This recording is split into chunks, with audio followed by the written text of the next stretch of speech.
हरिओम नमस्कार। देखिए, जीवन में गलत निर्णय होने के कारण जो नुकसान होती है उसके कारक ग्रहों में बुध सर्वोत्तम है। सबसे ज़्यादा वो नुकसानकारी हो जाता है। कारण क्या है कि बुध की जो राशि है कालपुरुष की कुंडली में वो तीसरी और छठी है, जो पराक्रम भाव का स्वामी, रोग ऋण नुकसान का स्वामी बनते हैं।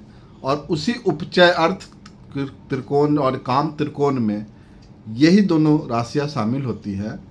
और साथ में शनि की मकर राशि और कुंभ राशि शामिल होती है। अर्थात जब अर्थ और काम की बात, अर्थात अर्थ और इच्छाओं की बात होती है, तो शनि और बुध जो है वो स्वयं उपस्थित होते हैं। आदमी मन में निर्णय करता है कि हम ये काम करें ताकि अधिक से अधिक लाभ हो। ये बुद्धि उसके मन में आती है।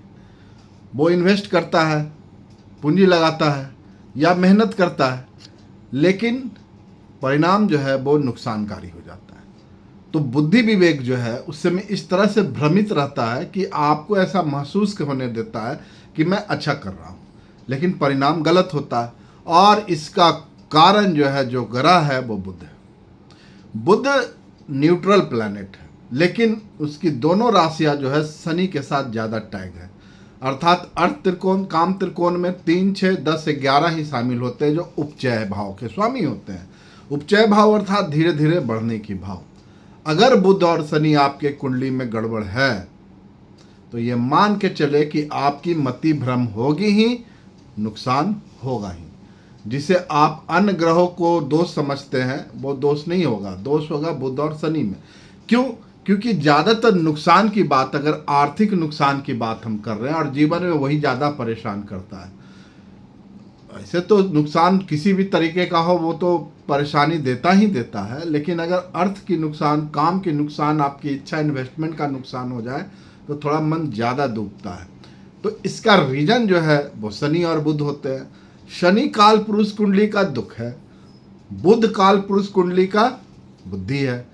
बुद्धि से अर्थात गलत बुद्धि से, अर्थात कुबुद्धि से या बुद्धि भ्रमित हो जाने से, जड़ बुद्धि से, कुछ भी बुद्धि के कारण, विवेक के कारण जो गलत निर्णय होती है, अर्थात कहने का मतलब है कि सोचते तो भले के लिए है, लेकिन होता जो बुरा है वो शनि और बुध इसके कारकत्व में होता है। ये तो निगेटिव बात है शनि बुध की, अगर वो खराब है तो ये होगा ही।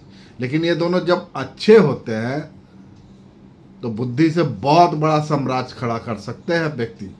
बुध और शनि जब किसी कुंडली में अच्छा होता है तो अर्थ और काम की ना बारिश हो जाती है, अर्थात इच्छाओं की पूर्ति होती है, धन आता है।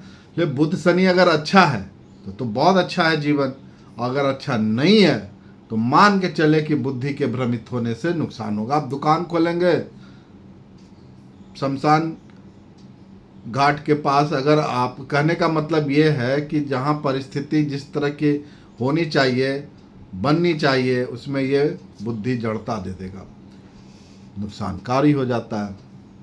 उदाहरण बहुत सारे हैं, पर अब उपाय की अगर बात की जाए तो बुद्धि भ्रमित ना हो तो बुद्धि के स्वामी बुध हैं और बुद्ध के स्वामी गणेश हैं। गणपति की आराधना, गणेश अथर्व शीर्ष का पाठ, और किसी भी कार्य को सिद्ध करने के लिए बिना गणेश का कोई उपाय नहीं है। आप नियमित रूप से गणेश अथर्व शीर्ष पढ़ें। भगवान गणेश को दूब, हरी दूब, जो बुद्ध का प्रतीक भी है, चढ़ाएं। हरी मूंग चढ़ाएं, हरी मूंग का लड्डू चढ़ाएं। ये तो करें ही करें। साथ में अगर आपको कहीं बंधन में तोता दिखे, पैरट हरा वाला, आज़ाद कर दे। बुध अगर आज़ाद है, अर्थात तोता अगर आपके हाथ से आज़ाद हो गया तो बुद्धि आपकी जो है चलायमान होगी और गलत निर्णय के शिकार कम से कम होंगे। ये बहुत बेसिक सूत्र है बुध और शनि को अच्छा करने के लिए। और अगर कुंडली का बुध और शनि अच्छा है तभी आपके अर्थ और काम सिद्ध होंगे। कॉमन सी बात है कि जब अर्थ और त्रिकोण की बात करेंगे तो 2, 6, 10 की राशियाँ होती है। काम त्रिकोण की बात करेंगे तो 3, 7, 11 की राशियाँ होती है। दोनों में बुध, शनि और शुक्र शामिल होते हैं। शुक्र की बात तो अलग है, अभी शनि बुध की बात हो रही है। ये उपाय करें आप ना, गणेश अथर्व शीर्ष पढ़ें, तोते को आज़ाद करा ले, और हो सकता है तो प्रभु गणेश को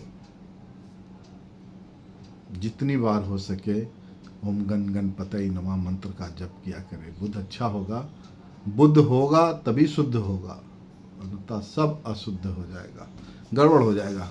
बहुत बहुत धन्यवाद बुध और शनि को सुनने के लिए। फिर मिलते हैं।